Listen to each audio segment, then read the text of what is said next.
संसद के बजट सत्र के दौरान आज लोकसभा में एक बड़ा राजनीतिक घटनाक्रम देखने को मिल सकता है।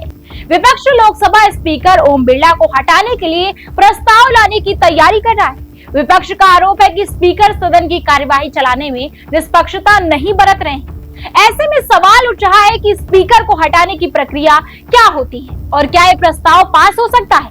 नमस्कार, आप देख रहे हैं नेशन नाउ समाचार और मैं हूँ आपके साथ शुभी शुक्ला। देखिए ये खास रिपोर्ट। लोकसभा में स्पीकर को हटाने का मामला बेहद गंभीर और दुर्लभ माना जाता है। इस बार विपक्ष ने लोकसभा स्पीकर ओम बिरला के खिलाफ प्रस्ताव लाने का फैसला किया है, जिसे लेकर संसद के भीतर सियासी माहौल गर्मा गया है। संविधान के अनुच्छेद 94 के तहत लोकसभा स्पीकर को हटाने की व्यवस्था है। इसके लिए सबसे पहले सांसदों को लिखित नोटिस देना होता है। नियमों के अनुसार प्रस्ताव लाने से पहले कम से कम 14 दिन का नोटिस देना जरूरी होता है। ये नोटिस लोकसभा सचिवालय को सौंपा जाता है। जब ये प्रस्ताव स्वीकार कर लिया जाता है तो लोकसभा में चर्चा के लिए सूचीबद्ध किया जाता है। प्रस्ताव पर चर्चा के दौरान स्पीकर खुद सदन की कार्यवाही की अध्यक्षता नहीं करते, बल्कि किसी अन्य सदस्य को यह जिम्मेदारी दी जाती है।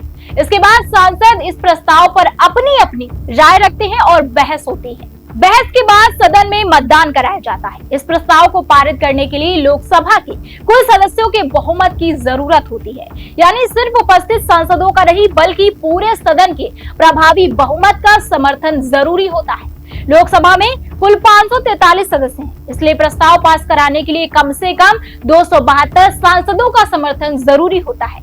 हालांकि मौजूदा राजनीतिक स्थिति को देखें तो ये प्रस्ताव पास होना आसान नहीं माना जा रहा है। केंद्र में सत्तारूढ़ एनडीए गठबंधन के पास लोकसभा में मजबूत बहुमत है।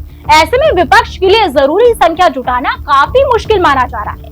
राजनीतिक जानकारों का कहना है कि विपक्ष इस प्रस्ताव के जरिए सरकार पर राजनीतिक दबाव बनाने की कोशिश कर रहा है और संसद में अपनी आवाज को मजबूत तरीके से उठाना चाहता है।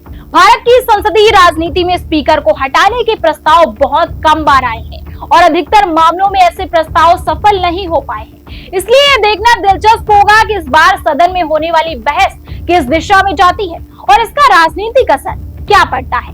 फिलहाल संसद के अंदर और बाहर इस मुद्दे को लेकर सियासत तेज हो गई है और सभी की नजरें लोकसभा की कार्यवाही पर टिकी हुई है। तब तक के लिए बने रहिए हमारे साथ और देखते रहिए नेशन नाउ समाचार।